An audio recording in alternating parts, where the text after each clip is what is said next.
اعوذ باللہ من الشیطان الرجیم بسم اللہ الرحمن الرحیم رب اشرح لی صدری ویسر لی امری واحلل عقدۃ من لسانی یفقہوا قولی۔ جہیز خلاف شرع ہے، ممنوع ہے اور انتہائی بگاڑ کا سبب بن گیا ہے۔ آپ دیکھ رہے ہیں میرے یوٹیوب چینل دین و دنیا، آج کا میرا موضوع یہی چیز ہے۔ میں کوئی عالم دین نہیں ہوں، ایک ریئل اسٹیٹ جرنلسٹ ہوں جسے قرآن سے موٹیویشن ملی، میں نے سوچا آپ تک پاس آن کرتے ہیں۔ قرآن و حدیث دنیا بناتے ہیں، نہ کہ صرف ثواب کی کتاب۔ ثواب تو ہر وہ چیز ہے جس میں انسانیت کا فائدہ ہے، اور گناہ ہر وہ چیز ہے جس میں انسانیت کا نقصان ہے۔ معزز ویورز، میں نے بہت ساری کتب کا مطالعہ کیا اور بہت ساری علماء کرام سے ملا، ان سے باتیں کی، سنا۔ اچھا، جہیز کے بارے میں ہر جگہ پہ ایمبیگویٹی پائی جاتی ہے۔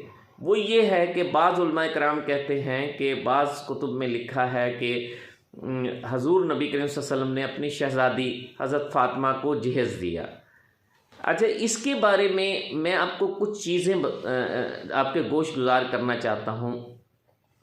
وہ یہ ہے کہ ایکچول واقعہ بات یہ تھی کہ حضرت علی کرم اللہ وجہہ، کیونکہ آپ کے ولی جو تھے وہ نبی کریم صلی اللہ علیہ وسلم تھے، ان کی پرورش حضرت علی کرم اللہ وجہہ کے حضور نبی کریم صلی اللہ علیہ وسلم کے پاس ہوئی تھی۔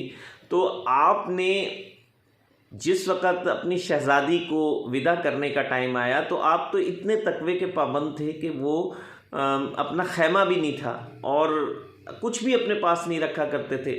آپ نے کہا علی تمہارے پاس کچھ ہے؟ تو آپ نے کہا یا رسول اللہ میرے پاس تو زرہ ہے، جو جنگی لباس جسے پہن کے جنگ لڑی جاتی ہے۔ تو آپ نے کہا وہ لے کے آؤ اور اسے بیچ کے آؤ۔ آپ نے بازار میں جا کے بیچا تو حضرت عثمان غنی رضی اللہ تعالیٰ عنہ نے اسے خرید لیا۔ تو اچھا، وہ جو رقم حاصل ہوئی، اس رقم سے آقا دو جہاں نے اپنی شہزادی کے لیے چند چیزیں، جس میں ایک مشکیزہ، ایک چکی، ایک اس کا کھجور کا بستر یا بیڈ کہہ لو یا گدا کہہ لو، اور ایک تکیہ، یہ چیزیں آپ نے اپنی شہزادی کو جہیز میں دی۔ اچھا، بعض لوگ یہ کہتے ہیں کہ وہ جو زرہ بیچی تھی اس سے آقا دو جہاں نے کہا کہ علی وہ سامان جو تھا اپنے پاس سے دیا تھا، اور کہا یہ تھا کہ علی یہ جو پیسے ہیں اس کو حق مہر ادا کرو۔ اب یہ چیز سوچیں کہ آقا دو جہاں نے حضرت محمد مصطفیٰ صلی اللہ علیہ وسلم نے کوئی بھی چیز قرآن و حدیث میں ایسی نہیں ملتی۔ ایک تو سب سے بڑی بات یہ ہے کہ اس میں اختلاف رائے ہے کہ حضور نے جہیز دیا تھا۔ اچھا، یہ کیسے ممکن ہے کہ نبی کریم صلی اللہ علیہ وسلم اپنے داماد سے یا بیٹے سے لے کے اپنی بیٹی کو جہیز دیتے؟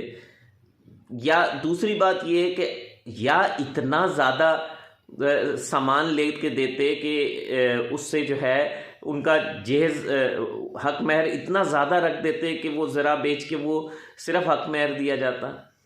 لیکن جو قرآن و حدیث سے جو بات غور کرنے سے سامنے آتی ہے وہ یہ ہے کہ نبی کریم چونکہ حضرت علی کرم اللہ وجہہ تو بے انتہا تقوی کے پابند تھے، خیمہ بھی اپنا نہیں بنایا تھا، اور نہ حضرت علی کرم اللہ وجہہ کے پاس کوئی سامان زندگی بسر کرنے کے کوئی سامان رکھتے تھے اپنے پاس۔ تو آپ نبی کریم صلی اللہ علیہ وسلم نے ان کو اس زرہ بیچنے کے لیے اس لیے کہا کہ نان نفقہ مرد پہ فرض ہے، چونکہ آپ کے پاس آپ تو کچھ رکھتے ہی نہیں تھے پاس، تو نان نفقہ چونکہ حضرت فاطمہ شہزادی نے آپ کے گھر جلوہ افروز ہونا تھا، تو اس لیے آپ نے وہ زرہ بیچ کے وہ چیزیں لے کے دی ہوں گی تاکہ وہ آپ کے گھر میں جلوہ افروز ہو سکیں۔ تو کیسے ممکن ہے کہ اللہ کے رسول صلی اللہ علیہ وسلم نے وہ جو ہے اتنا پیسے دے دیوں؟ کیونکہ نان کا مرد پہ فرض ہے نا، عورت پہ تو فرض نہیں ہے۔ اچھا، اور مہر ہو سکتا ہے وہ مہر بھی دیا ہو اور وہ چیزیں بھی لے کے دے دی ہوں کہ بھی یہ چیزیں استعمال کے لیے ہیں، یہ اپنے گھر لا کے رکھ لو، اور یہ تھوڑا مہر دے دینا جو بھی شرعی مہر ہوگا۔ اچھا، اب سوچنے کی بات یہ ہے کہ قرآن و حدیث میں کوئی ایک چیز بھی میں سب سے دست برسہ اپیل کرتا ہوں، پورے مذاہب سے دست برسہ اپیل کر رہا ہوں، جو مسلمان ہیں یا مسلمان نہیں ہیں، مجھے قرآن و حدیث میں کوئی ایک ایسی بات نکال کے لا کے دے دیں جس میں انسانیت کا نقصان ہو، انسانیت میں بگاڑ پیدا ہو۔ کوئی دنیا کی کوئی قابل سے قابل آدمی کو میں دنیا کے چیلنج کرتا ہوں کہ وہ قرآن و حدیث سے کوئی ایک چیز ایسی نکال کے لا کے دے دے جس سے معاشرے میں بگاڑ پیدا ہوتا ہو۔ اب آپ یہ سوچیں کہ معاشرے میں اور نہ قرآن و حدیث اس وقت کے لیے تھی، قرآن و حدیث تو قیامت تک کے لیے ہے نا۔ آقا دو جہاں نے اتنی پریڈکشنز کی، اتنی چیزیں قیامت کے آثار بتائے جو کہ ایک ایک ٹھیک ہو رہا ہے، اور قیامت کی جو نشانیاں بتائیں، تو کیا نبی کریم صلی اللہ علیہ وسلم خدا نخواستہ نعوذ باللہ خاکم بدہن ان کو یہ نہیں پتہ تھا کہ اس جہیز سے بگاڑ پیدا ہوگا، جو آج کل بے انتہا بگاڑ کا سبب بن رہا ہے؟ یعنی آدھی سے زیادہ کرپشن کی وجہ لوگوں کی بچیوں کی شادیاں ہیں، جس کی وجہ سے کرپشن پیدا ہوتی ہے کہ اگر اب تو انتہا سے زیادہ خرافات ہوتی جا رہی ہیں اس میں شادیوں میں۔ بچی کی شادی کرنا حدیث تو ہے کہ نکاح اتنا آسان کرو کہ زنا مشکل ہو جائے، تو یہ چیز تو بڑی ٹکراتی ہے اس سے کہ آج کل تو ہر شخص کے لیے بیٹی کی شادی کرنا اتنا مشکل ہو گیا ہے کہ جس کا کوئی حد و حساب نہیں۔ اگر غریب ہے تو وہ اپنی غربت کی وجہ سے شادی نہیں کر پا رہا، امیر ہے تو وہ اپنی امارت کی وجہ سے اتنا جہیز دینا چاہتا ہے کہ وہ سوچ میں پڑ جاتا ہے، تو بیٹیاں کی عمریں گزر جاتی ہیں۔ تو کیا یہ ممکن ہے کہ ایسا ہوا ہوگا؟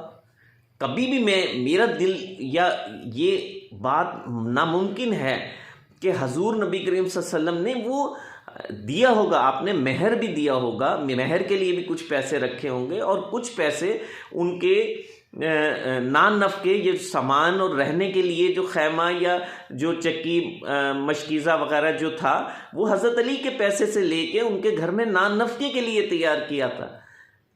تو معزز ویورز، ایسا کیسے ہو سکتا ہے کہ آج جو بہت بڑے بگاڑ کی وجہ بنی ہوئی ہے وہ بچیوں کا جہیز بنا ہوا ہے، بچیاں گھروں میں رہ جاتی ہیں۔ آپ کی حدیث ہے کہ قیامت کے نزدیک ایک ایسا وقت آئے گا کہ ایک اور مرد ہوگا اور 70 لڑکیاں ہوں گی، یعنی اب وہ ریشیو بڑھتا جا رہا ہے۔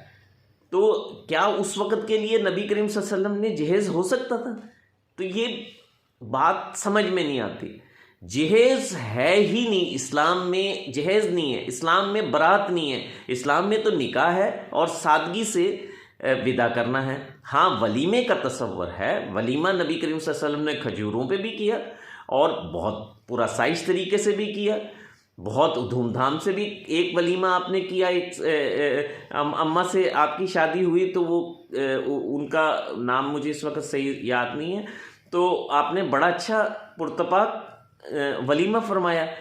تو مرد کے اوپر نان نفقہ ہے، مرد جو چاہے کر سکتا ہے، مرد کتنی خوشیاں منا سکتا ہے، یعنی ولیمے میں جو چاہے اپنی استطاعت کے مطابق کرے، لیکن وہ بوجھ لڑکی پہ یا لڑکی کے والدین پہ نہیں ڈالا جا سکتا، کیونکہ قرآن و حدیث میں نان نفقہ مرد پہ فرض ہے، عورت پہ فرض نہیں ہے۔ نہ اولاد یعنی بیٹی کا جہیز آج اتنا بڑا مسئلہ بن گیا ہے کہ بہت بڑا مسئلہ، سب سے بڑا مسئلہ میں کہہ رہا ہوں اس معاشرے کا، جو بے راروی کی وجہ بنتی جا رہی ہے، اب بے راروی کی طرف جاتے جا رہے ہیں، وہ یہ جہیز ہے۔ خدارہ اس کی طرف سوچیے، اور میں انتہائی مؤدبانہ طور پہ دست بسا علماء کرام سے اپیل کروں گا کہ خدارہ اس سارے مسئلے ایک طرف، یہ ایک مسئلہ کیونکہ حقوق العباد کی بہت زیادہ پکڑ ہوگی، اور اجتماعی برائی جس حقوق العباد سے اجتماعی برائی جنم لیتی ہو اس کی تو بہت زیادہ پکڑ ہے۔ علماء کرام سے دست بستہ میں اپیل کرتا ہوں، اس بارے میں غور کیجئے اور اس بارے میں خاص طور پہ بیانات دیجئے، لوگوں کو گائیڈ کیجئے، کیونکہ یہ اجتماعی برائی کا سبب بن رہی ہے۔ تو جہیز کہیں پہ بھی اچھا دوسری ایک اور میں آپ کو مثال وہ دیتا ہوں، دلیل دیتا ہوں کہ آقا دو جہاں کی حضرت شہزادی جنت حضرت فاطمہ کے علاوہ اور بھی صاحبزادیاں تھیں، جو دو تو حضرت عثمان غنی رضی اللہ تعالیٰ عنہ کے پاس زوجیت میں تھی. تو آپ کو کہیں شاید کسی علماء کرام کے پاس ہو، میرے علم میں نہیں ہے کہ ان کی جہیز کی کوئی تفصیل کہیں آتی ہو قرآن و حدیث میں، احادیث میں کہیں ان کو جہیز دینے کی کہیں آتی ہو کہ اگر شہزادی جنت حضرت فاطمہ کو دیا تھا تو اس کا مطلب ہے انہیں بھی دیا ہوگا. تو ان کی کوئی تفصیل ہو جو میرے علم میں نہیں ہے تو شاید کوئی بات کی جا سکتی ہے، اور اگر نہیں ہے ان کی کوئی تفصیل تو اس کا مطلب ہے یہ نہیں ہے جہیز، اور اگر ہوتا تو ان کی تفصیل ضرور ہوتی. جب حضور نبی کریم صلی اللہ علیہ وسلم کے سواری کے گھوڑے وردہ کا نام لکھا جا سکتا ہے، حدیث میں محفوظ کیا جا سکتا ہے، آپ کی بکریوں کے نام محفوظ کیے جا سکتے ہیں، آپ کی یعنی چھوٹی چھوٹی سی چیزیں، آپ کے جوتے، آپ کے منہ مبارک، آپ کے نالین مبارک کے مکمل تفصیلات احادیث میں ملتی ہیں، ہمارے پاس موجود ہیں. تو یہ کیسے ہو سکتا تھا کہ جہیز کی کوئی مستند معلومات ہم تک نہ پہنچتی؟ تو خدا را علماء کرام سے بھی دستبستہ اپیل کروں گا اور لوگوں سے بھی کروں گا کہ جہیز کا تصور اسلام میں نہیں ہے، برات کا تصور اسلام میں نہیں ہے، شادی پر بیجا خرچ کرنے کا کوئی تصور اسلام میں موجود نہیں ہے. برات کا تو یہ اور اب مہندی اور پتہ نہیں کون کون سی رسومات شروع ہو گئی ہیں جو بچی کے ماں باپ کے لیے ایک بہت بڑا مسئلہ بن گئے ہیں. خدا را اس کی طرف سوچئے، جہیز کا تصور اسلام میں نہیں ہے. اگر کچھ علماء کرام اس سے اتفاق کرتے ہوں تو وہ یہ میرا پروگرام دیکھیں، اگر میں غلط ہوں تو میری رہنمائی کیجیے. ملتے ہیں ایک اور پروگرام کے ساتھ. السلام علیکم ورحمۃ اللہ.